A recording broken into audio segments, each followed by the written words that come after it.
Run! Go! Get to the jibber jabber!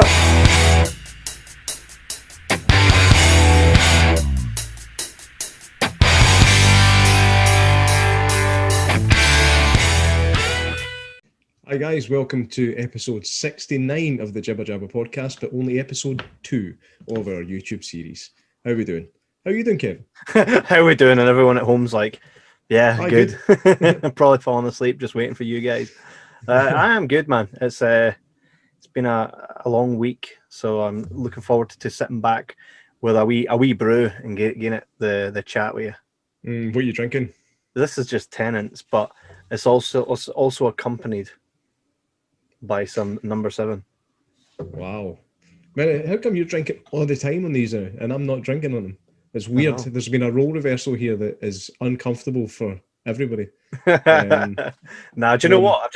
It's that Christmassy period, the run up to Christmas. So I think, I don't know, I tend to get a bit more, I get a wee bit more drinky when it gets close to Christmas. A wee bit more drinky. Drinky. It's almost offensive. It sounds offensive as fuck, doesn't it? It does, Well, I had a few beverages last night. Yeah, I know. I think I was on the 40 at some point. Just a wee. No, it's a good. You might have noticed, people. I've got my new setup here. This is my newly opened and newly christened man cave that is finally done, and it looks fucking great, if I do say so myself. It does. But I've got a little bar in that corner, so I've got my optics on the wall, which is just far too handy. Just fancy a drink, done. And my mate got me a last orders bell as well, which is yeah, I noticed that. Fuck, which that'll never be rang.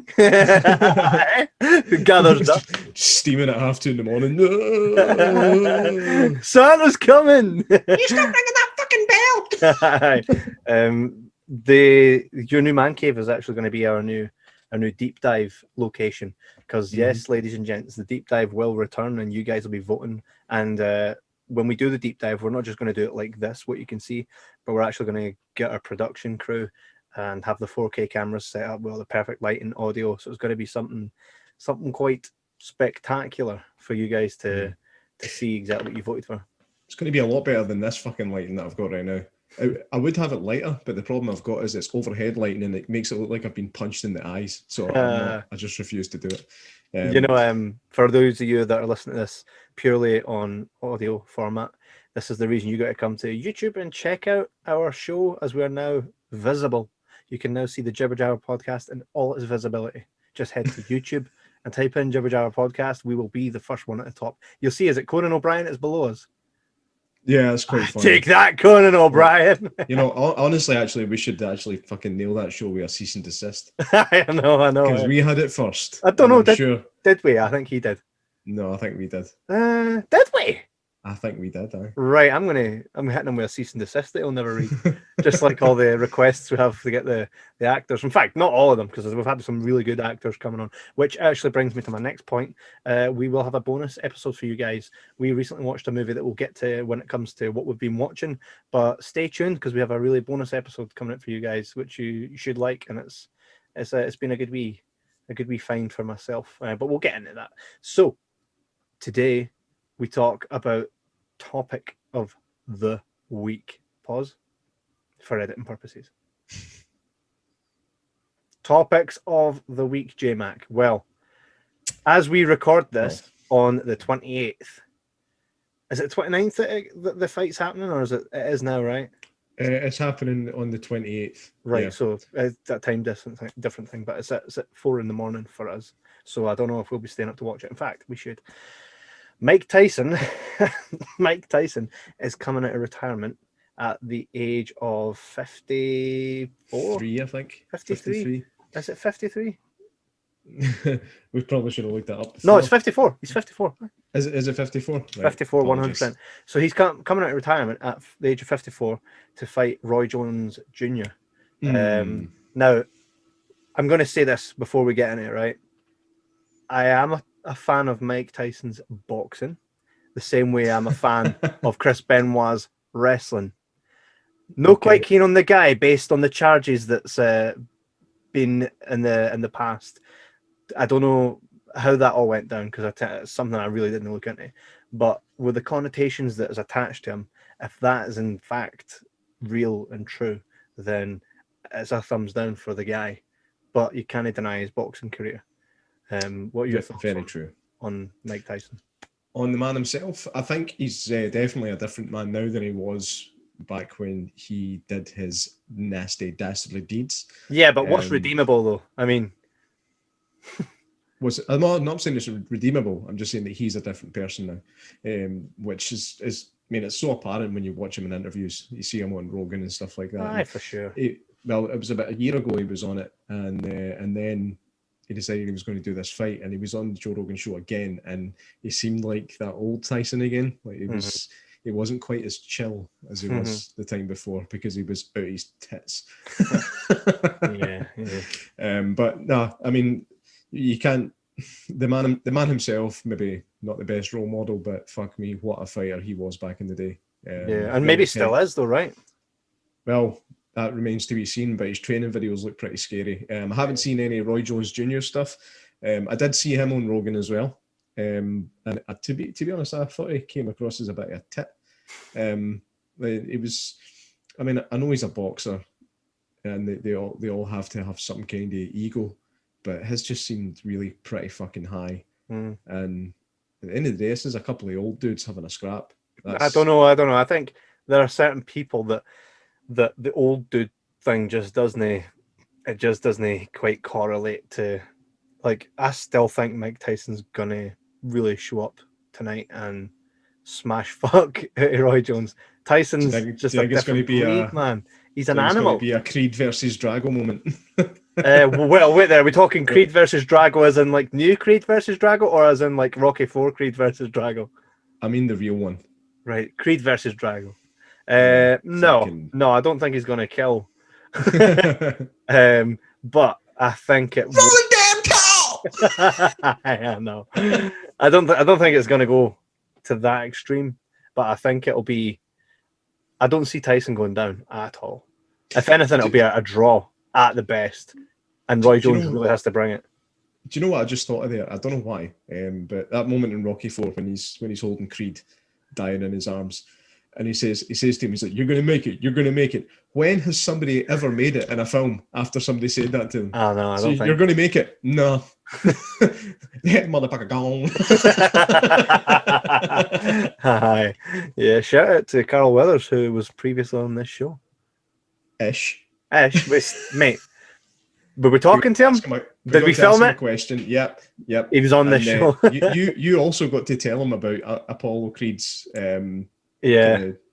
statistics. Well, that's the thing. That's the thing. See, when you get with people that claim to be Rocky fans and they don't know specific trivia that's very, very, I mean, it's not like it's hidden.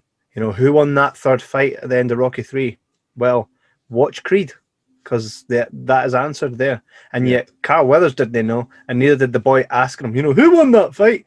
Watch fucking Creed, you daffy. Some of the questions that you hear getting asked at these conventions just make you want to rip your pubes out. I mean, remember that one guy who was asking the most ridiculous question.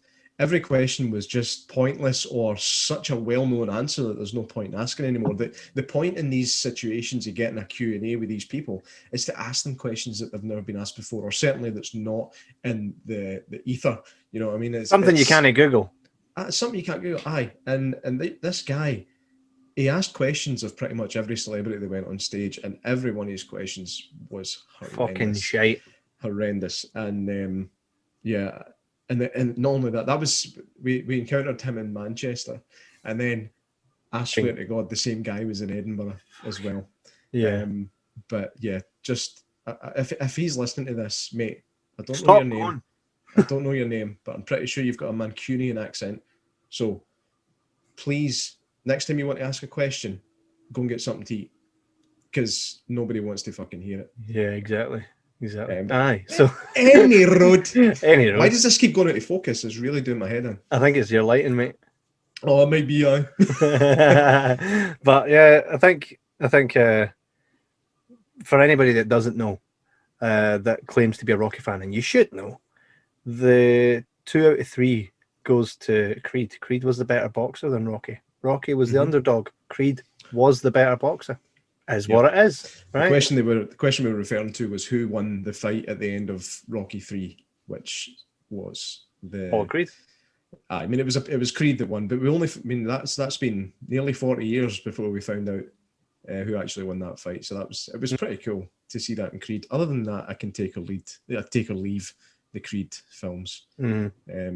I can't believe they removed the Drago and Rocky fight from Creed 2. I don't understand that. It's what everybody was watching the film to see. Yeah. I think, though, to be fair, they're quite old. Nobody wants to see a couple of old guys fighting. Which brings us back to this main point. Mate, I'm going to be surprised if the two of them can stay up till 10 o'clock.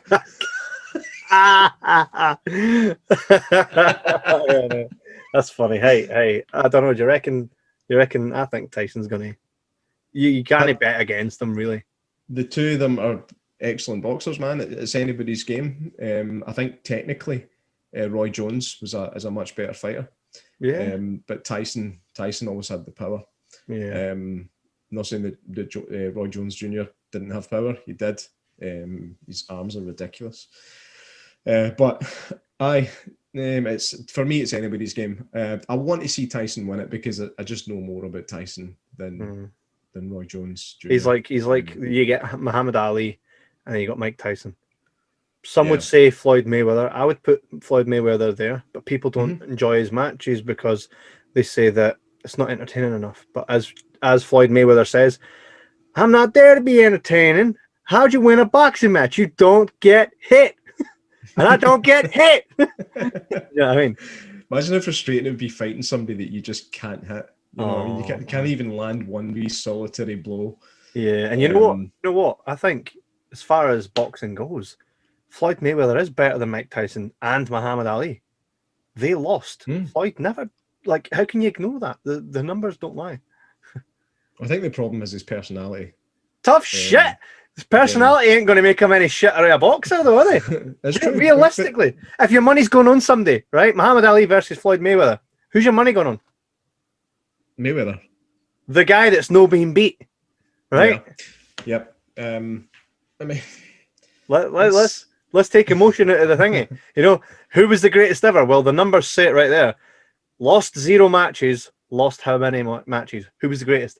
You're going to go with the guy that lost no matches. 0. Right, that is True. what it is. Right, True. Floyd is the best. Here we go, I say it. And yes, you can find us at jibberjabberscotland@gmail.com or anywhere on Facebook, Twitter, Instagram. Come and give me shite. Floyd's no the greatest, right? He is. He is. Whatever. He is. He never lost. He is. It so is. Right. You know what? I'm just going back to this fight for a second. I've just got an image. I've got an image of like whenever the bell rings between rounds, they'll go back to their corner and they'll be like steeping their feet in that. You know, or putting their feet in one of the giant slippers. You know? Pulling out a big newspaper. The really cool thing that Mike Tyson is doing is he created his own league called All Icon Boxing, right? Which basically is you need to be an icon in order to enter this league. And the reason he said this was because when you're an icon, right, people want to see you, and you're not as great as the young guys because it's a young man's game, right? Especially with athletic sports and stuff. So he was like, people still want to see the icons as much as they know, right, that they probably shouldn't be in the same league. They still want to see them, right? And it's not, especially if you can still do it, just not as good as the younger ones, but you can still do it. Who's to say you can't open your own league and have the people that can still do it, but not necessarily at the same pace as the younger ones? So why not have one where all the icons can go and fight? So this might be a new trend of getting old retired boxers or fighters to come and just kind of do it. Oh, my hips! That would be quite funny, right? It's just where does it stop? I mean, how old are you going to get? Remember that Grudge match with Stallone and Robert De Niro? Did No. you ever see that? No. It was basically it was another box. It was a boxing movie, Huh. and it was basically De Niro and Stallone are retired boxers, and the kind of question goes out as to who was the better boxer, and they end up having a fully fledged boxing match now. Is that no Rocky 3? Right at the end. What do you mean? The both boxers. Who was the best? Round 3. It is that, but it's a whole film about it, and Kevin Hart's in it as well. And does Fly play Rocky by any chance? No, I can't remember. He played his another character boxer name. that He wasn't played Rocky. Where the? Yeah, let me just find out what his character. Well, I suppose name if is. it's all right for Al Pacino, he can play another gangster with it being Scarface. So. It was Robert. Aye, exactly. So we have. Well, I say it was called Grudge Match. Was it not Raging Bull or something like that? What's that? Raging Bull. That's Robert De Niro, right? That's De Niro, yeah. And he played Ray LaMotta. His name's Henry Razor Sharp. Yeah, fuck, man. So the thing is, the film itself wasn't terrible, but it wasn't great. But it was entertaining enough. But De Niro, like, I keep going to say Rocky. Stallone still looks the part. You know what I mean? But De Niro just don't get me wrong. He got quite fit, but he's just old man fit. You know, he still doesn't have a good body or anything like that. Whereas Stallone just he was just, his muscles were bursting out his skin. Yeah. Well, speaking of guys that might not be as fresh as they once were, we said goodbye recently to The Undertaker in WWE, and I know you're someone that's kind of dipped your toe into wrestling, not so much myself, me being someone that's well vetted in the knowledge and back catalogue of all things wrestling. But The Undertaker, who has had a career, 30 years in the WWE, 30 full years of him just coming in, taking names, digging graves, and leaving. The Undertaker said goodbye, and man, did you happen to see the clip? No. The Undertaker came. So Vince McMahon, who looks like a fucking, you've seen the House of Wax, right? Yeah. See when someone in the House of Wax is like that, but they're in there. That's Vince McMahon now. He looks fucking ancient, right? Looks like he's ready to like fall over and smash. Right? No offense to the man himself, right? Guy's a legend, but he's old, and this is why he doesn't want to be on camera. But something, and I'm gonna take you down the wormhole a little here on wrestling, right? Just to kind of tell you how important this was. Vince McMahon doesn't come out to the ring anymore. He knows he's old, and he's like, nobody wants to see an old guy. So he's very well aware of that. So he will always avoid going to the ring, right? The Undertaker is his baby. He's the guy that stuck with him through everything, from the Monday Night Wars, through every period of wrestling, right? Undertaker was Vince's guy. Vince came up with the character Undertaker, which was based off of, Unforgiven, the movie. Yes. Yeah. Right. That's what he wanted, was an Undertaker that came from like that kind of town. And Mark Calloway stepped into that role, right? At a time where WWE and wrestling was hokey, you know. We've got the Bushwhackers and Ultimate Warrior, and everybody had a hokey gimmick before the 90s came along, and everybody started stripping back and becoming themselves, but dialed up to 12, right? Yeah. But Undertaker kept that character from the, which we call the Federation period, right? So he wrestled guys like Yokozuna, Ultimate Warrior, people we now look at and go, wow, they're long gone. He started with those guys and gone through every era till now. Basically said, I can't hang with the younger guys anymore, and that's when it's time to leave. I don't want to become a parody of what I once was. He said, I'd hate for my child, for someone to be in the audience, and it's a dad that used to watch me when they were a child, to turn to their son and go, you should have seen this guy when I was younger. He didn't want that. So he was like, it's time for me to hang up the boots. So Vince McMahon was in the ring, and he was like, tonight we say goodbye to the Undertaker. Someone that's career is legendary. There's not been one wrestling career that will ever match what the Undertaker's career was or is. And then some pretty cool visual effects. The Undertaker comes and basically says, for 30 years, I've taken souls, and now it's time for the Undertaker to rest in peace. To which he then kneels down and does his whole iconic kneel.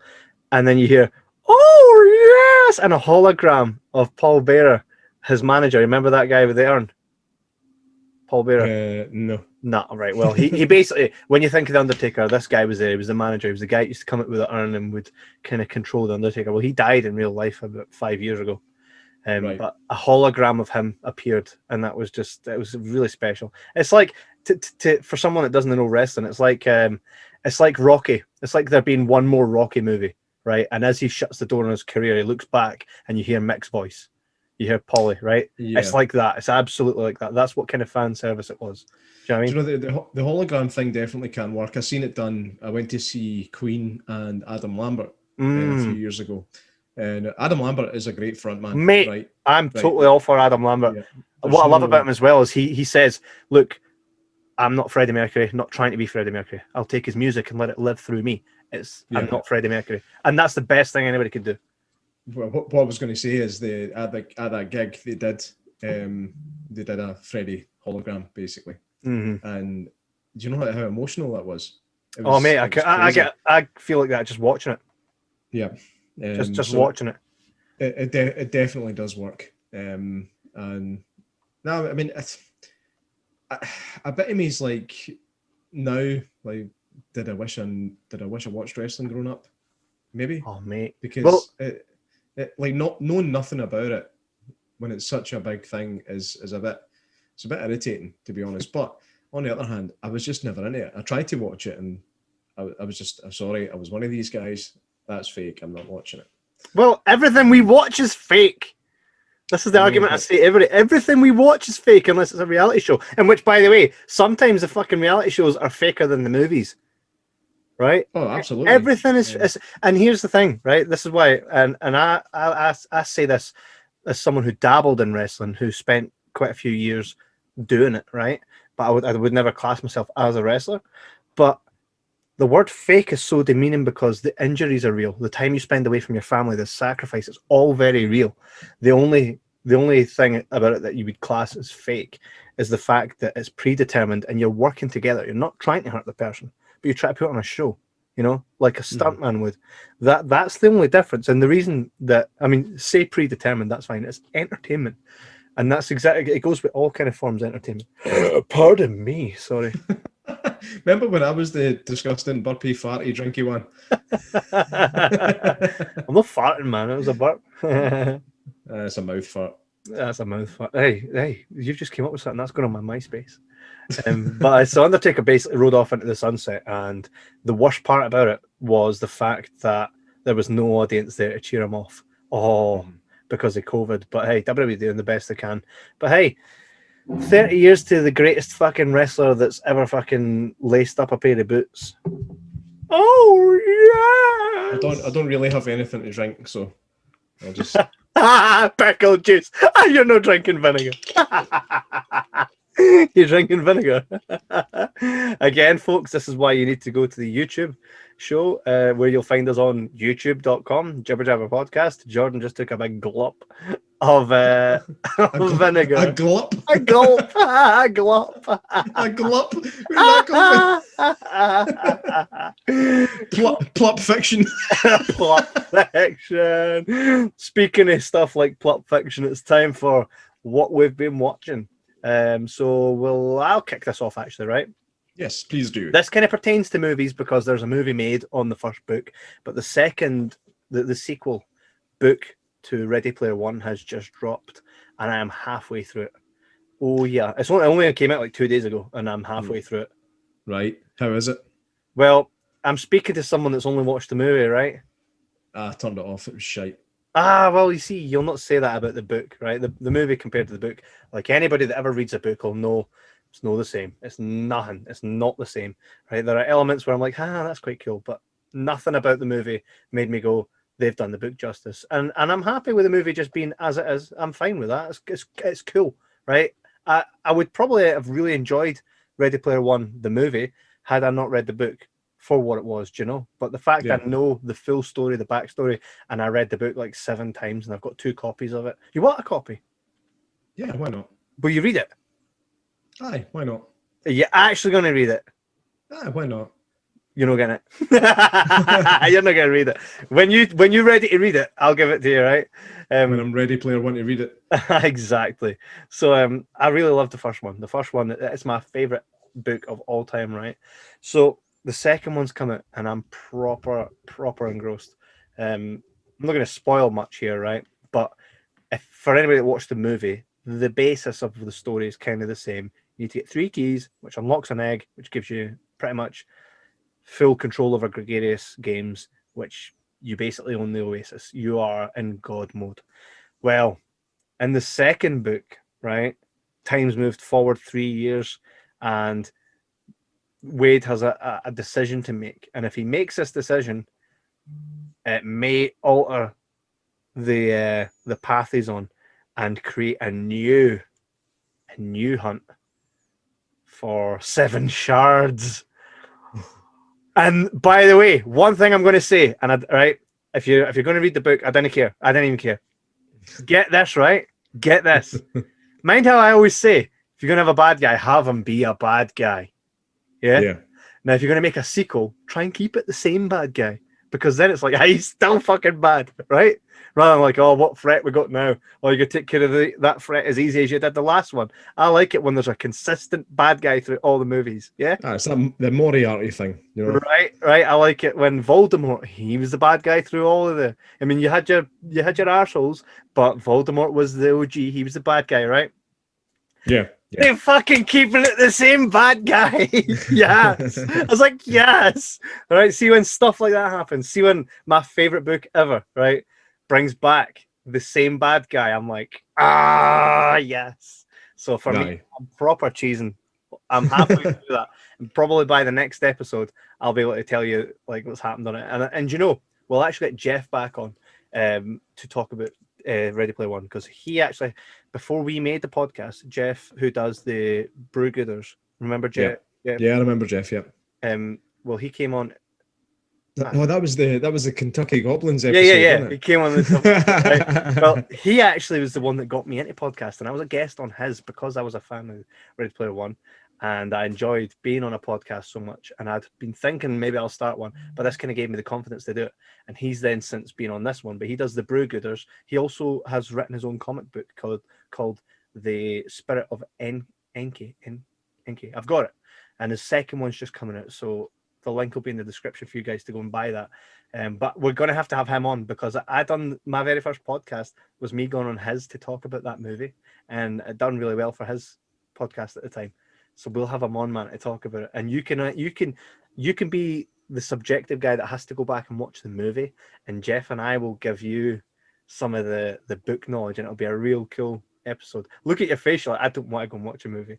You have to. I know. I'll need to give it another chance. Just once you get past the kind of nostalgic references in it, for me there just was no substance to the film. Movie. The thing is, I'm not a gamer either. So it but here's the thing, man. Holds no appeal for me. It does, though, because that era to which Ernest Cline talks about, right, in his books, that's your childhood. That's not even mine. I've got, like, when you're from the 80s, right, the 90s see the arse end of the 80s. So I got the arse end, Sonic the Hedgehog, Joust, Pong, right, Atari. I got the arse end of that. I was moving forward. Keep moving forward, right?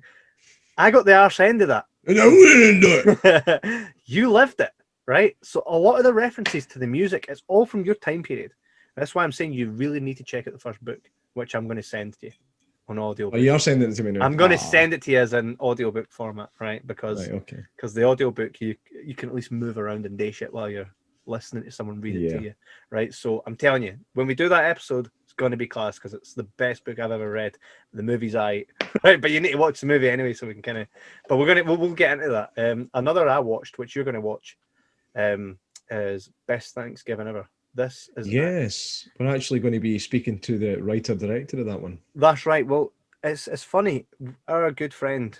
And we're doing his documentary, G. Tom Mac, Gerard McMahon, for anybody that doesn't know, he's the guy that done Lost Boys, Cry Little Sister, but he's done, he's written songs for Kiss. If you don't know who G Tom Mac is, then he'd be like, this guy, man, what is it?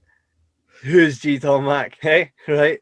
Yeah, I had no idea. But we're he's one of our closest friends, but he done the full soundtrack for Best Thanksgiving Ever, which was written by David Paulus, if that's how you spell his name. Paulus, that's how you say it. But so he basically writes and stars in this movie, and I watched it. He sent us the movie because we're gonna chat to him on the show. So we checked it out, right? You can only get it in America. So for all you American listeners, which, by the way, are our biggest audience is American, which is strange for a couple of Scottish folks, right? Yeah. Right. Yeah. Right. Totally, man. Yeah, man. So for you American listeners, go to your Amazon Prime and check out Best Thanksgiving Ever. For me, it kind of felt like I was watching a more serious American Pie, if that makes sense. Okay. What I like about it is sometimes you'll come across movies that were written by the same kind of guy that you are, like John Rooney, for instance, with High Times, right up our street, right? Yeah. Right up our street. Well, this is the same. Simple wee things that made me laugh. Not so much the here's where you're supposed to laugh, but the parts that weren't obvious. Oh, sorry, am I fucking boring you? Am I fucking boring you? I was up way too late last night. Fucking hell. It has a feel of American Pie to it, but with a bit more serious kind of tone. What Eric Roberts makes his cameo in it as well. I don't want to ruin the movie for you because you've got to still see it, but there were several times where I laughed like this. Right? The old the Kev laugh. Yeah. And if I do that, that's it basically means you're on to a winner.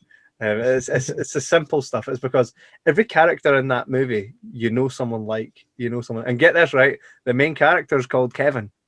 Oh fuck! It's so fitting. No, it's not. It's absolutely not. Right? It's if Kevin is someone, it's you and Todd mixed into one person. Like he basically looks through the window and sees his missus getting ploughed, and is just like, "Cool, I'm just going to take my flowers and get." That sounds familiar. No, but here's the thing, right? Just to kind of relate the character to yourself, right? What would you do if you came at your house? And you're about to walk in your house and you can hear somebody getting proper rattled, and you look through your living room window and there's your wife with her legs up getting smashed. What would you do? Well, once I'd finished, I'd,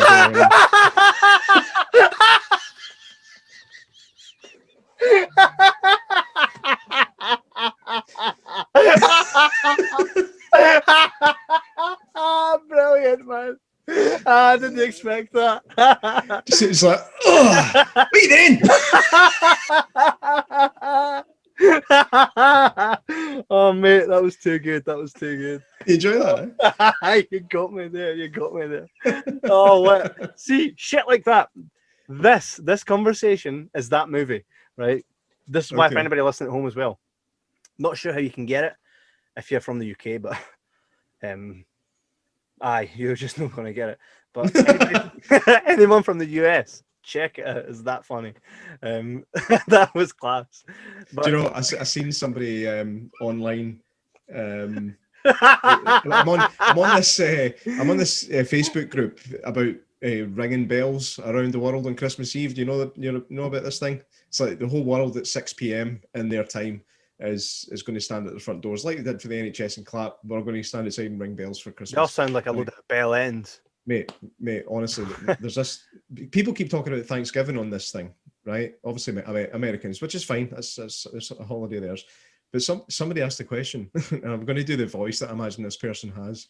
Like, so, do any other countries like do Thanksgiving except America?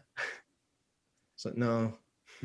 We didn't we didn't care. If we could, we'd probably come up with a better name for it than Thanksgiving. So, well, this is the day that we give thanks. What will we call it? Well, here's the thing. Did they not go in and Thanksgiving?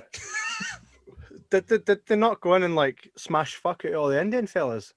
And then they're like, we're so thankful. that we managed to kick fuck at all these people and run them off their own land. Hey, ho.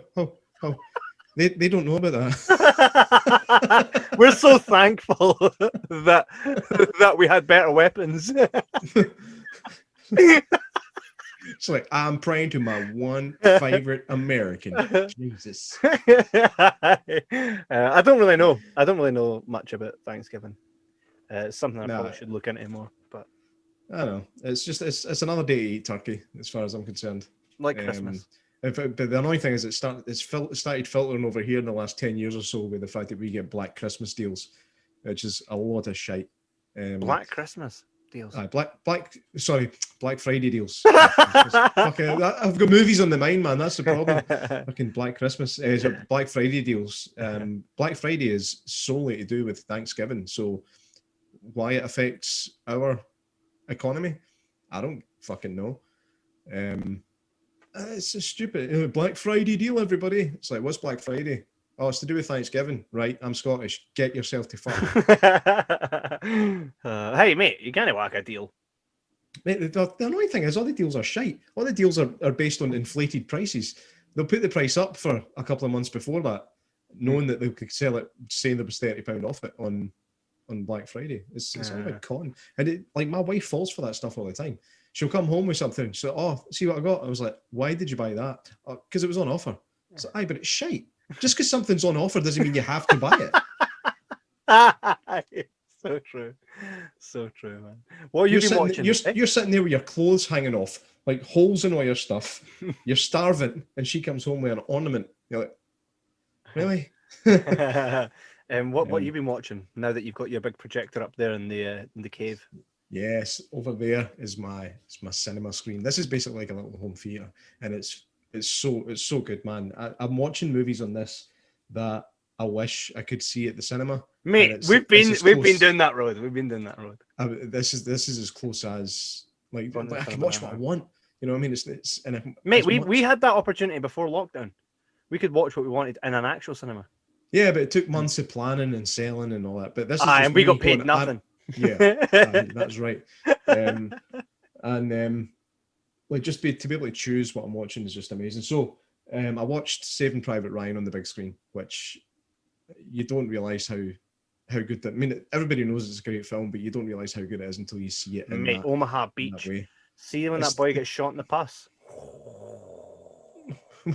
It happens quite a few times. The first one on the beach. And they're on Omaha you talk about Beach. the guy that gets shot in the helmet and then takes it off to look at it. Man. It's like, ding! He's like, oh shit, boink. Man, I shouldn't have taken that off. I was actually listening to a military guy talking about the helmets, and the helmets done fuck all. It was more for peace of mind than anything else. And all it resulted in was pieces of mind going everywhere.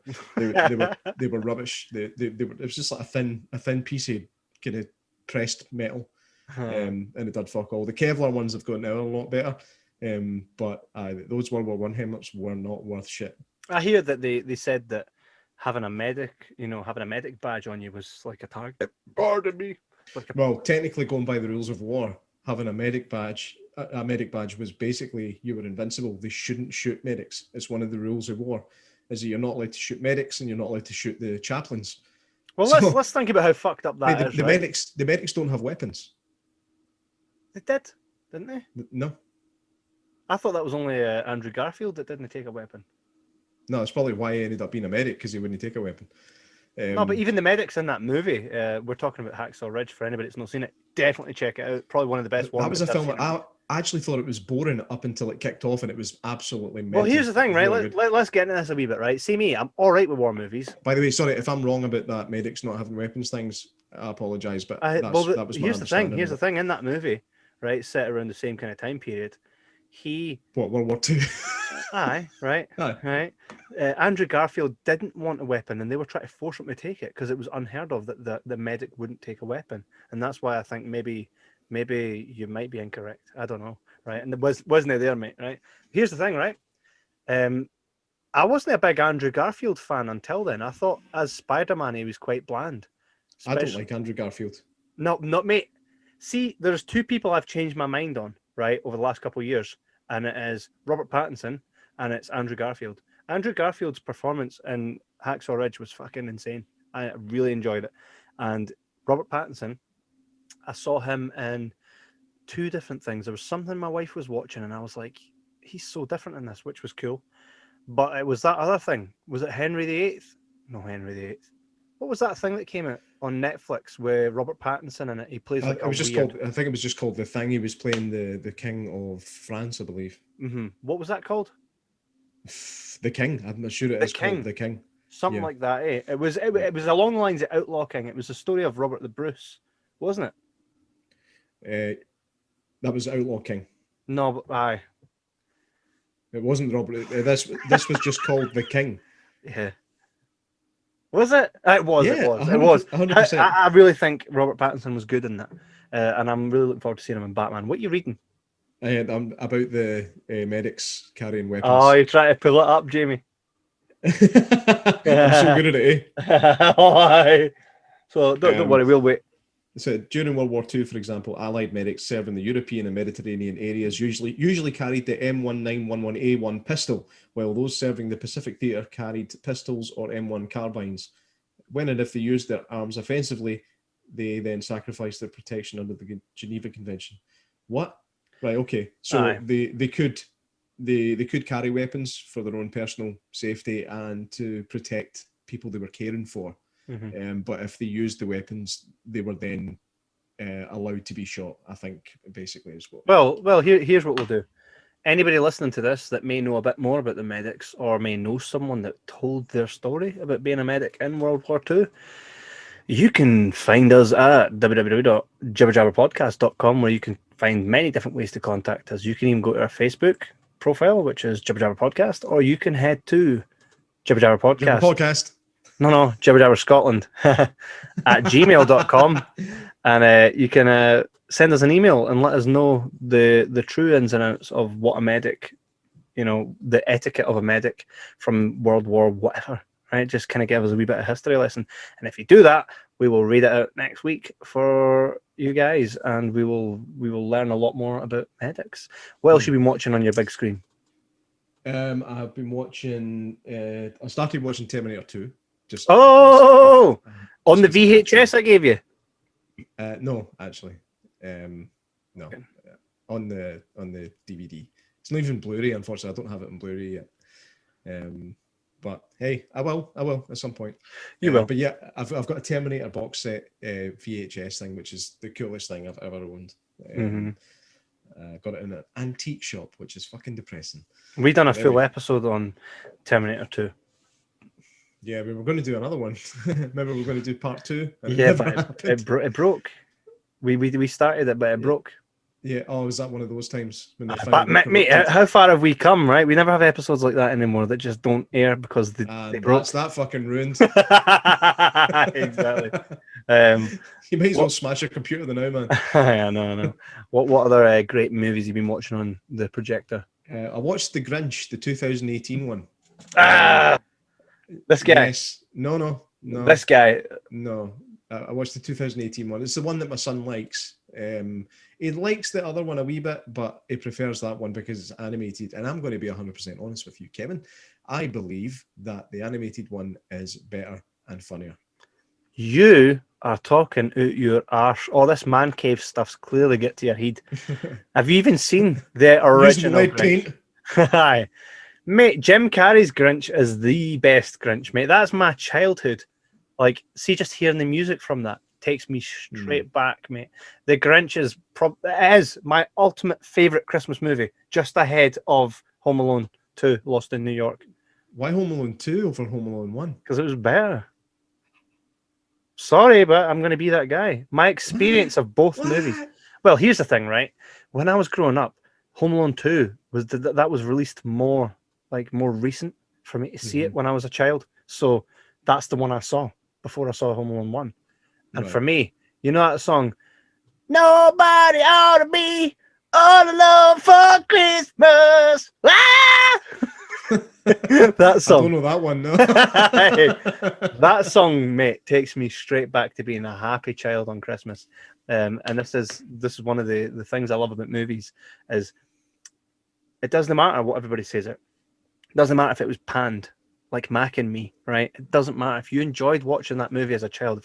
If it resonates with you because the time that you watched it, because your imagination when you watched it, the beauty of what it was when you were a child, then it can be one of your favorite movies, like Neverending Story. I will give you an example. We hosted Neverending Story the first time we ever took over that cinema, right? Nearly sold the place out. And Todd, who'd never seen Todd, our friend, who you guys, if you go back to the archives, you'll see Todd appears on our episodes. You can also watch a little mini documentary he made about us. The link will be in the description. It was quite an enlightening little documentary. It was really good. It kind of highlights our past 2 years. Todd's a film student. A film student. Nah, Todd's a creator. So he basically came up to us after Neverending Story, and we're sitting there all happy as hell that we managed to. It was for us. It was one of those next step forward. We'd taken over a cinema, put on one of our favorite movies of all time, because you and I share that. Is something we share, is the fact that Neverending Story holds a place in our hearts, right? Now, for even more than the reason it was initially, because that was actually our first. Yeah, we fucking done this, right? And Todd came up and was like, "That's the first time I saw that. You enjoy that?" And I was like, we were like, "Oh fuck, aye, man, we're fucking hearts are beating in that after just watching it." So that was fucking shit. but we'll never see it as shit because we've had that history with it, right? We enjoyed the ride it took us on. And I actually was speaking to the writer of Best Thanksgiving Ever recently, and I'd read the Q&A that he'd sent over, and the wee guy on the Q&A was kind of getting all the, I don't think this and that and this and that. And I'm like, see if the guy was on our show right now, I'd say, the guy that held the interview, I'd say, "Mate, sit the fuck down. Shh. Just watch it, right? I liken it to this. A dog, when it puts its face at the car, right, and the car's driving, goes, right? Was it there? It enjoys, right? It enjoys the experience of the, yeah?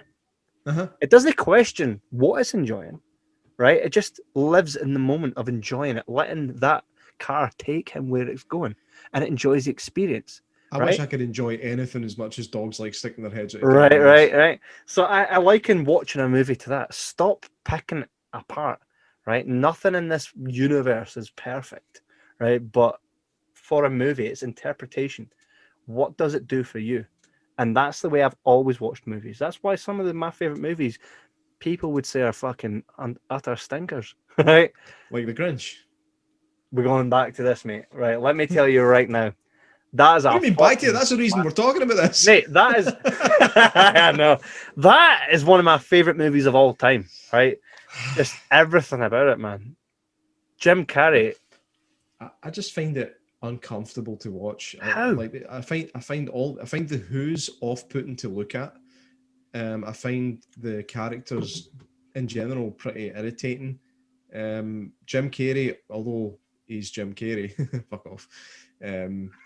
I didn't see anything particularly appealing about him in that film. It's when it's really funny, mate. He's like this. So the wee lassie sent him, Cindy Lou Who, she's like, "You need to come and be the holiday cheermeister," and he's like, 3:05, I'm self-loathing. 4:45, dinner with me, I can't cancel. Like, come on, man. There's certain moments that are funny. I actually did like the bit where he's tearing about the town in that wee car. It just makes me laugh because his legs are sticking up at the side, and it's like we've all seen somebody trying to ride a kid's toy, and it always looks hilarious. So that was quite funny, and there are a few lines that were decent, but it just doesn't hold the appeal for me. That it's okay. I'll swing by, grab a handful of popcorn, and boast. Do you know? It might just be one of the things that I was too old for it when it came out. Maybe. And it doesn't hold that special place in my heart. Hate, loathe entirely, mate. Yeah, I am. I remember, and this is for me when I think about the Grinch. I remember sitting when I was a child. I got given, it was Christmas, obviously, and for Christmas, one of the things I got was a Grinch videotape, and this was back when it was called The Grinch and not Dr. Seuss's The Grinch Who Stole Christmas. Yeah, so I'll always call it The Grinch. It was just called The Grinch. The Grinch, yeah, but they repackaged it and made it The Grinch Who Stole Christmas. I remember sitting, I put the tape on, and I remember sitting with my Game Boy Color. I still got that to this day. My Game Boy Color, sitting playing Pokemon Blue while watching The Grinch. Just nah, man. Nostalgia. Right, that's where nostalgia See, the thing is like a bow and arrow to nostalgia. me. Nostalgia's got a lot to answer for certain movies. You know what I mean? There's certain movies that they really don't hold up today. If you look at them objectively, but you love them anyway because you were brought up with them. Yeah. And Never Ending Story actually might be one of them because it's one of these films where not a lot actually happens. Well, there's a lot of traveling. Aye, it's like a really short Lord of the Rings. There used to be big. It's just got there's special things about it. I mean, it just takes you back to the childhood and the fact that it's all kind of mostly practical effects and stuff like that. That's what makes these things charming. And I think that unless, like, my wee boy's not interested in Never Ending Story, and it's just because he expects one of mine is. I think he just expects more. Now. Yeah, conditioned. He's been conditioned. Aye, so you know, one thing I love. One thing I really love about Never Ending Story is the fact that I can rhyme off any line of it, and you'll hit me back with the response. Go on. He made it! He made it! I always said he could do it! But that's no reason for you to go falling out of the basket again. Wench. Come on! I couldn't remember the next line on that one. I just totally fucked up. You can edit this out and do another one. Oh, no, fuck no. That's getting kept in. Hey, do another one then. Do another one. Okay. I was just sneaking away. No. I mean, yeah. I like children. For breakfast? Never. I'm a luck dragon. I'm a fuck dragon. And my name is Shalcore. My name is Hardcore.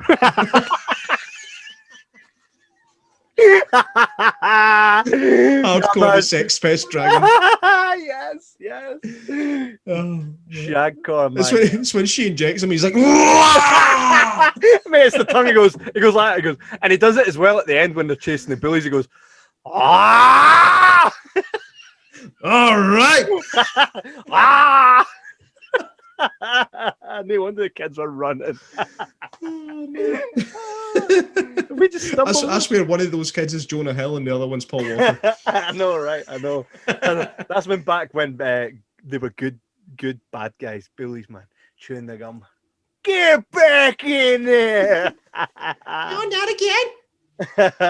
No. Where you going, wimp? Oh man, 80s bullies were class. Just a bit. Yeah. So one film that has aged pretty well is that one. Braveheart. Yes, it's still excellent. I mean, I know it's historically inaccurate as fuck, but again, on the big screen, just fantastic.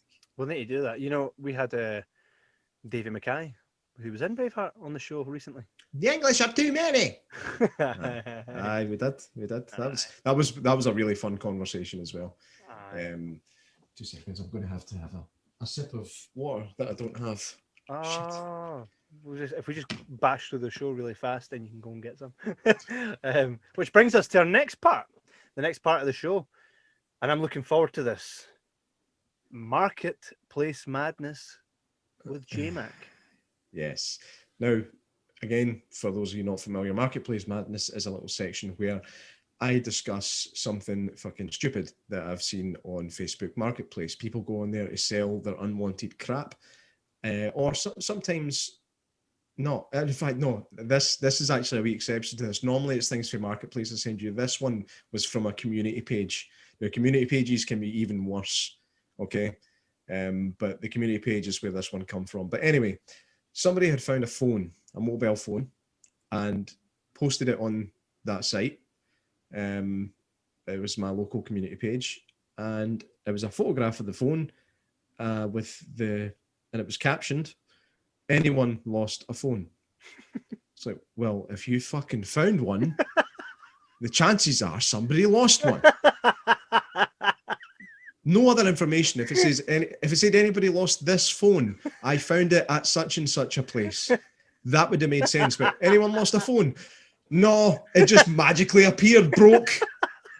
You fucking moron.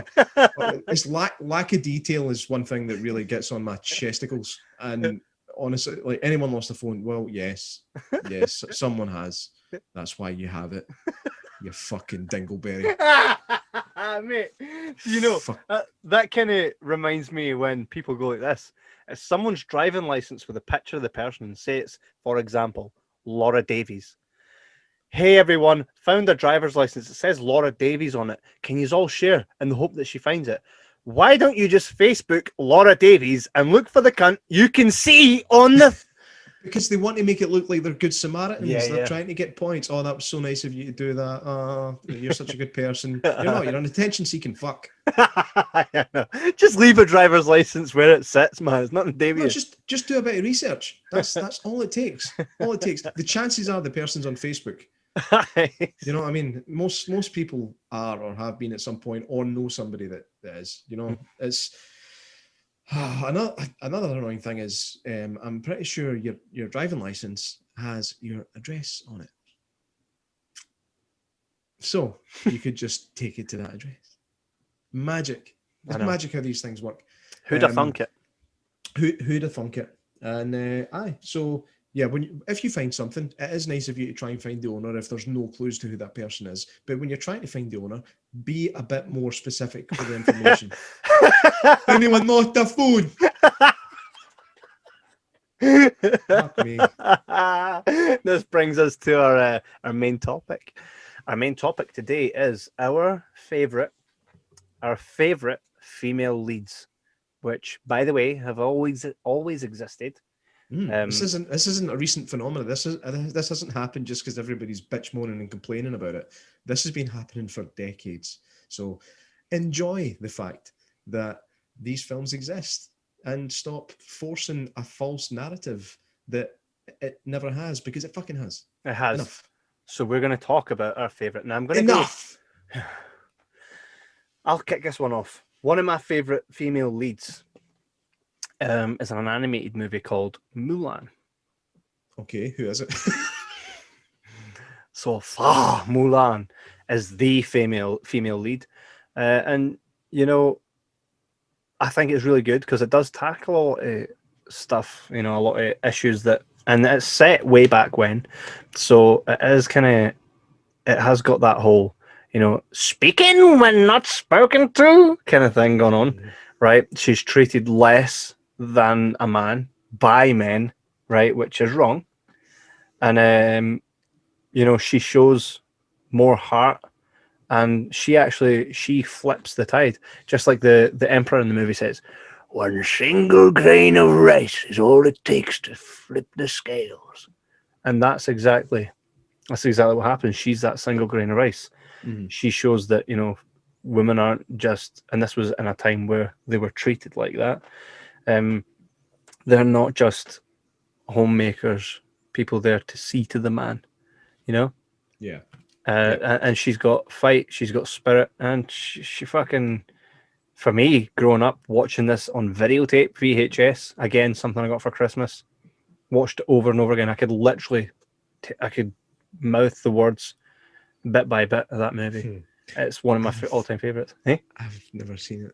You've never seen the original Mulan? Nope. Mate. Again, my son loves it, but I've never sat and watched it all the way through. I've seen bits of it. I've seen bits of it, but I've never watched it all the way through. You're missing out, man. My daughters are all right. I can't be asked for female leads, man. That's all. Nah. Mate, you're on fire tonight, man. You're on fire tonight.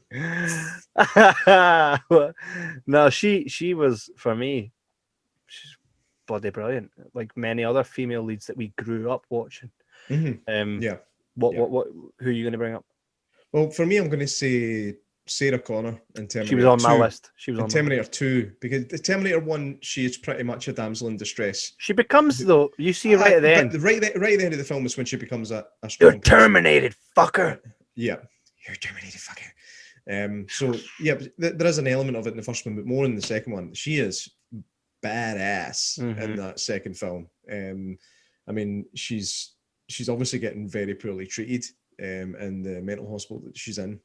See, be honest, like when you look at it, you would have her in a mental hospital based on her story. You know, if you look at it with an objective point of view, it's like, yeah, that's what they do with her, because the story is bananas. A robot came back from the fucking future to kill me. All right, hen, you want porridge today? Even though there was footage, they do have the security footage of that exact robot that came back and destroyed the fucking police station. They do have that footage in the second one. Here's there's no evidence. There's no evidence in that footage though that it's a robot. It's just a guy. Well, here's something for you, right? Just with you saying there, just with you saying there though that Sarah Connor was only really, you know, a good female lead in the second one. I would disagree with you on that, and here's why. She's more badass in the second one, but she's still a good female lead in a movie in the first one. She is the damsel in distress. Actually, she you're does right. that really well. You do care about what happens to her, Mm-hmm. and you certainly care about what happens to them in Terminator 2, and then the most recent one just came and shat all over its face for that. Yeah, I loved to see Linda Hamilton back on the screen in a Terminator movie. I loved that. Yeah, not big on how they went about it. It's like they really were like, oh, these two great iconic movies you've got, oh, whoops, whoops, fuck that shit. I'm no big on that. I would have enjoyed the movie if it was a different movie. There's a lot of... No, yeah, you know what I'm saying though. That movie would have been alright if it wasn't shite. No, you know what I'm saying though. If that movie, if like you can make certain movies, you can make that don't need to be part of a franchise, and would be good at standalone movies. When you fuck with something like Terminator and you bring a new concept or a new rule to it, it does kind of, you can't please the original fan base that way. Yeah. Right. And I think the reason people dislike things are because it's in the franchise, but if it was a movie on its own, you would have enjoyed it. But because you've got too much going on and you've got too much investment in what already came before it, doesn't add up. And that's why fuck Terminator fucking, what's it Dark called? Fate. See, I've tried to erase it from my mind. You know, when a Terminator's cutting lemon to put in your beer and your, what was it? We had the discussion about this, and I think we did. We had that discussion. That's for another time then. For another time. No, Terminator doesn't cut lemon for your fucking beer, your wee bottle of beer. A Terminator doesn't cut lemons. I'm sorry. I get where you're coming from, but nah, fuck it. Moving on. Kevin, moving on. Okay, so another female lead in mine. Yeah, I mean Sarah Connor. She's tough. You care about what happens to her. And she plays the part really well. You know, there's good acting chops there as well. Can I also point out something which also makes her an amazing female lead, right? Is not only does she overcome the Terminator in the first movie, not only does she kick ass in the second, right? But let's look at it on a whole. She raised a strong fucking male, right? She gave herself and put herself into what became the leader of the resistance. So how more of a strong woman can you get that avoids, well, if we're not including the new Terminator, right, avoids a child getting shot with a shotgun, right, or killed by a Terminator, but also raises him to be strong enough to lead the resistance, and you know, rob cash machines with an Atari, right, and create a future for the human race. Like, he didn't have a dad, right? So he became that warrior through her, and that speaks more to her strong ass motherfucking character than anything. Yeah, and that was 36 years ago and 29 years ago, respectively. That those films came out, and there is your strong female. Exactly. And here's the thing: let's make a new Terminator. But what we'll do is we'll erase them and we'll erase Sarah in that because they didn't do much, and we'll give them a strong female lead. Like, you had it. If any movie fucking had it, it was that. What's funny though is they gave it a strong female lead and then gave her a boy's name. So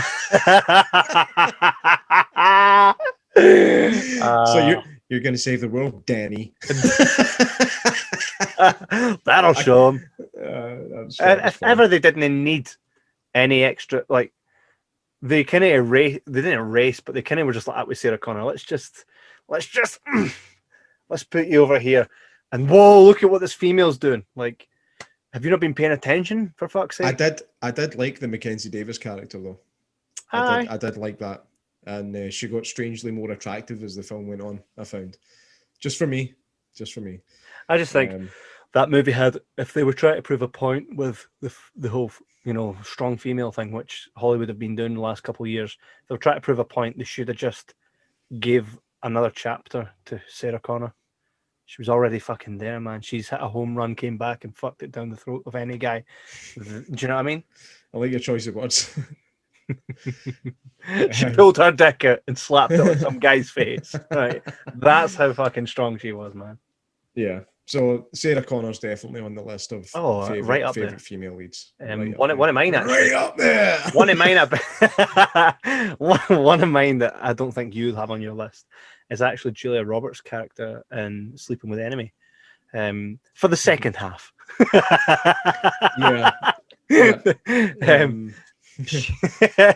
She overcomes, probably one of the worst things a woman would have to go through. And comes out the other end of it. She was beaten and she was treated like worse than what a human being should be treated like. And she fought and she outsmarted, Patrick Bergen, who we've heard is a really nice fella in real life. Top-notch bloke. Aye. To quote a good friend, he was a fucking cunt. Aye. I don't know if we can leave that in. I said a good friend. They'll have to work that out. Todd's a good friend. It was Todd. It was Todd. Todd worked him. I think that's going to be another segment called Blame Todd. Aye, mate. That's a very good one. But I think she was a really strong female character, and she was really. I mean, you're rooting for her the whole time. She shows true power in someone that's been abused, and stands up for the side of, the abused. There was actually a film that I think it came out in the early 2000s, and it was Jennifer Lopez that was in it. It was called Enough. Did you ever see that one? Mate, any movie I see that's like Sleeping with the Enemy, I just go, it's like Sleeping. I'll just watch Sleeping with the Enemy. Yeah, I did see it. It was all right, but it's pretty much the same thing. She goes away and learns how to be a mixed martial artist and then kicks fuck out her abusive husband. Well, mate, get this right. There was a recent one called Invisible Man. Have you seen that? And I thought we were getting some Kevin Bacon shit, right? No, it's basically Sleeping with the Enemy, but with a bit of sci-fi in there. Yeah, I quite liked it though. I enjoyed it. He's like, he killed himself, did he? Aye. What was that? So what's better? I just can't get over seeing the fact that Neville Longbottom is now this big handsome guy. Because he was possibly one of the ugliest kids I've ever seen. Well, here's the thing with Neville Longbottom. Let me just tell you this, right? People say, "Oh my god, he's so good looking now." He's not. He's still not a good looking guy. He's just no a fucking troll anymore. He's very good looking compared to what he was. Compared to what he was, right? But there's the context. He is a good looking. He's a good looking chap. Yes, right, I'd give him one. Well, who's your other strong female character? You're going to bring Ripley up, right? Yeah, I mean, you can't. You can't not. No, of course. Can't not. Another James James Cameron, another James Cameron. He's got a thing about strong female leads. Aye. Then he has one try to jump off the back of a boat, and another one. So I don't know. Kind of goes the other way. No, Titanic, but a damsel in distress. She does get stronger. She does. Yeah, you see Rose Dawson. You're like a whore to a gutter rat. I'd rather be his whore than your wife. Exactly. Right? You see the strong. I slapped myself out of focus. Slap the soul out. Oh man. Slap just sell it a focus. We got The Bride and Kill Bill as well. You can't forget Uma Thurman. Oh yeah, of course. The first time I seen Kill Bill, I was absolutely blown away by it. I mean, it's got its issues. It's not Tarantino's best film, but it is fucking good. And the second one, actually, I prefer it. I prefer it to the first one. There's a lot less action in it, but there's a lot more story, a lot more Tarantino-esque dialogue. Apparently there's like I've never sat and watched it, but it's a cut of the film that's the two of them together. So you basically just watch it as one movie. I think what's it called again? I'm sure it's called like the Bride Saga or something like that. I can't remember, but it's like a super cut of the two films smashed together. Be interesting to watch that. On the big screen. Tarantino said about bringing Kill Bill back with a third, and he said the reason he wants to do it, bring him back to life again. No, he can't do that either. No, he said that it would center on. Do you remember that part in Kill Bill where, so Uma Thurman just kills someone? What's her name? And the toaster pops, and the wee daughter's standing there, and she goes, "When you're older, come find me." All right, yeah. That's the basis of the third movie. And Tarantino said he needs to let her have a rest because so much happened in the first two that there needs to be a long time and none of that shit.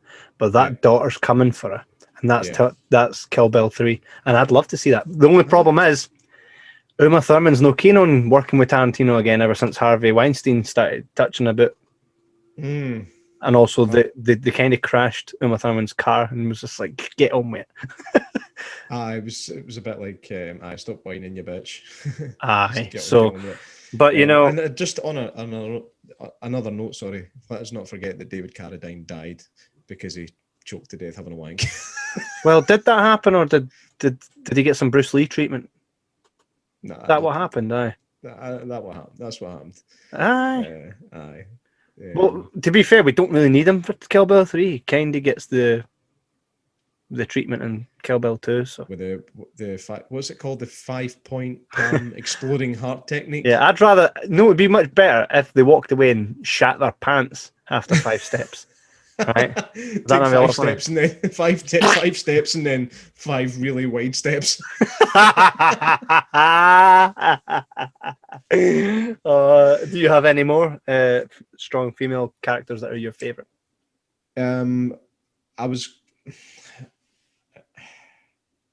I do. They're in there somewhere. I really liked. Do you know who I really liked? Sorry. Before I forget, this is a film I specifically wanted to talk about. Was Hidden Figures. Have you ever seen that? Don't think so. No, it's set in the 1950s and 60s, I think, and it's basically about a group of black women who were working for NASA. That nobody ever talked about until very recently. They were like super mathematicians. I've heard of this. And it's such a good film. It's such a good female story. And obviously it's black female, so it ticks 2 boxes for the PC brigade these days, but it's actually a fucking excellent film. And it's one of the ones where you watch it and go, why do we not know this story already? I think Octavia Spencer's in it, who's good in everything. Even if she's in terrible films, she makes them better. Like that Ma, I didn't even get through that film. But I did enjoy The Witches, by the way. I did. I quite enjoyed it. It was, again, what I've learned to do now is separate things from the originals if it's a remake. And I include the book. And that's the only way to ensure that you look at it as a standalone movie. And I actually thought it was quite decent, even though it was disgustingly against disabled people. You can see us talk about that in the previous episode. It'll be just before this one. So, Hidden Figures, excellent film. Kevin Costner's in it, playing a guy straight out of that time, and he looks the part, he acts the part. He's excellent, but nobody shines more than the kind of central female characters in that film. Really, really well put together. Good on them. I'm going to check that out. My final one, which is just again, it's just to name a few, but I really liked the trilogy of. Well, I mean, there's 4 of them, but it's a trilogy of books. The Hunger Games, Katniss Everdeen. Right. Strong female character. You support her completely all through the way, and all the male characters are secondary to her because she's the the chosen one. I really enjoyed it. At no point was I like, oh, this would be better if it was a guy, at all. I think that's when you know you're onto like a really good, strong female character is when you don't think this would be better if it was a guy. Not that I've ever thought that. It just doesn't. Do you know what I mean? I think people overthink this shit. You follow the story, and how the story kind of correlates to who the person is and how they get there. You don't tend to be like, this would be better if it was a woman, because women are strong too. This would be better if it was a guy, because, the guy could just punch him and it'd be all over and done with. You don't. You accept it for what it is. Yeah. I mean, I'll be honest with you, I wasn't a big fan of the Hunger Games. I've only seen the first film. But and that's why. It didn't inspire me to watch the other ones. That's good. I'm just not that interested. I mean, for me, it was just like Battle Royale. Battle Royale is one of my favourite films. Steve Austin's in that, is he not? No. That's a very similar film called The Condemned. Condemned, that's right. Yeah. Battle Royale's a Japanese film. Right. I was going to watch that, and I'm going. And I think was it directed by Takeshi Kitano, or is he just in it? I can't remember. Anyway, it's Battle Royale it's essentially the same thing as the Hunger Games, except it's basically badly behaved kids that all get put on an island to kill each other off, and the survivor gets to come home. That's your prize. Really good film. Some bad CGI blood squibs in it, but other than that, it's a pretty damn good film. Is what it is. So does this wrap up our what we? I'm sure I've got another one in here somewhere. I do, because there are lots. I mean, there's loads of movies where the female character is the kind of the lead and the strong character, and it's annoying me that I can't think of more just now. I did write some down, but I can't find the note. So well, in closing of this segment, before we get to the final segment, we will say that see when you take a movie like James Bond, 007. Like, I'm all for changing up characters. I don't mind having like a movie where the character changes. It goes a different route. Like, look at what they've done with the Bourne Identity, the Bourne Ultimatum, the Bourne Supremacy, right? Mm-hmm. And then they went to the Bourne. What was it? It was the Bourne Legacy, right? Yeah. Bourne Legacy. And then they went to that was what's his face? Hawkeye, Jeremy Renner. And then they come back to Matt Damon. Like, I'm all for that. See, when you take a character and you deliberately just change the gender just to prove a fucking point, like they've done with Ghostbusters, it's fucking stupid, and you're never going to. It's never getting taken seriously. Never. Yeah. Because we know what the story is, we know who the characters are, and we know what you're fucking trying to do. So fucking dinna do it, right? Write a fucking class movie about 4 girls that go ghost hunting. Mix it up a bit. Change the story. Take inspiration. Yeah. Right? We'll fucking love that shit. Yeah. I mean, we've said it before. It's like you're more than capable of writing your own stuff and making it excellent. You don't need to be trying to steal things away that are already in existence. It's just to prove a point. And here's the thing as well. It's wank. Yeah, and another thing is it doesn't the outcome that you or these people that make these movies, the outcome that they desire is always, it's never going to be what you expect, like what you think you're trying to do. You're pleasing the PC culture, which is this wee group here. Like, here's the thing: the PC culture, people assume is a massive thing because it's all we hear about, right? But there are more the people that don't give a fuck about PC stuff. They don't open their mouth because they just don't give a fuck. There's more of them. You just don't hear them because they don't give a fuck. Do you know what I mean? Yeah, they call that the silent majority. Right, the silent majority, because they're just like, Ken, what? They'll read something, they'll look at something, like, and that's it. The problem is there's too much weight behind this small group of people now. There's too much. They're getting too much kudos. They're getting too much power. Like, the reason that the guys like us don't speak up about the way we feel about things is because there's a risk that we can lose our jobs and stuff, over opinions, which is banana-rama like. I think I don't want to talk about this. Look at you. Fucking say it. That's what it does. But that's what it does. It makes us fearful of being ourselves. Yeah, why can't we be ourselves when you get to be yourself? It's not fair. Yeah, I think it's because there's a new specific guideline that you need to follow. But here's what I say: when it comes to the arts like music and movies, it's reflection of reality to an extent, right? So the characters you write are going to come from inspiration from characters that you know. If you're going to delete parts of reality to please people, how true to the art are you really being? Yeah. How true to it? Because, you know what I mean? Again, I think maybe this is why there aren't that many great bad guys in movies anymore. It's because they're not allowed to do anything bad. But then what does that do? It means we don't give a shit about the fucking antagonist either, do we? Yeah, but again, I love I love seeing a good female bad guy. I'll say bad guy, but I love a good bad girl in a film. I love it. Like the Doctor Sleep watched recently. The baddie in that is fucking horrible and hot, and it's a nice combination. Exactly. Rose the hat. So this concludes our episode almost. We are now gauging the movie Mouthful, which is a segment where Jordan puts his food of choice in his mouth and has to answer a question with his mouth full. So, movie Mouthful. Yeah, I'm looking forward to this one again. I've got a bit of a sore tooth, so I don't know how we're going to go, how it's going to go, but fuck it, I need to do it. So load up.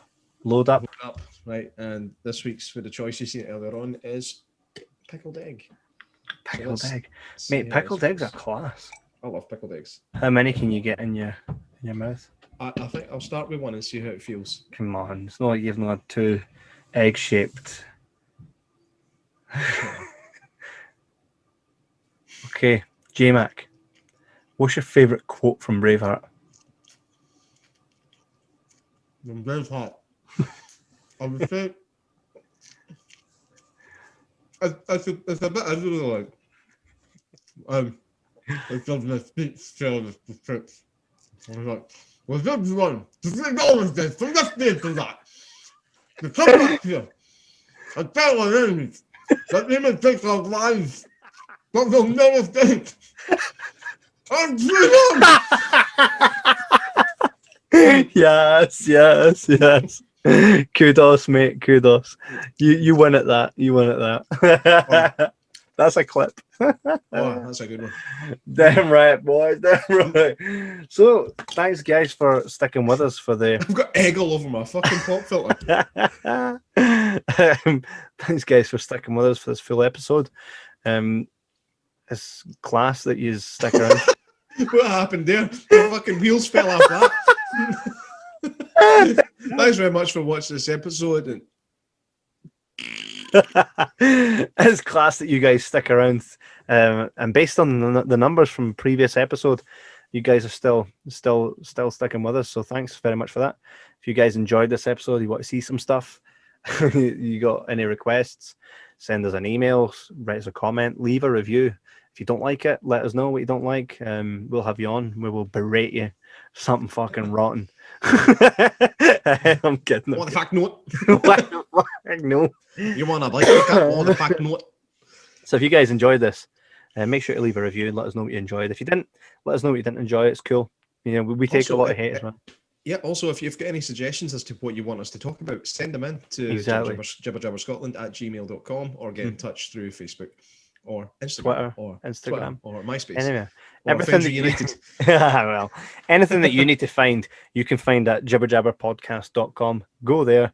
You can see everything we've ever done. You can contact us. Let us know what you're into, and we'll be back again next week with a fucking class episode for you guys. Also, a bonus episode coming up soon. So make sure you keep your eye on, subscribe, do all that cool stuff. And we'll see you on the floor. We'll see you on the flip side. Flippity flip. Bye, guys. Run! Go!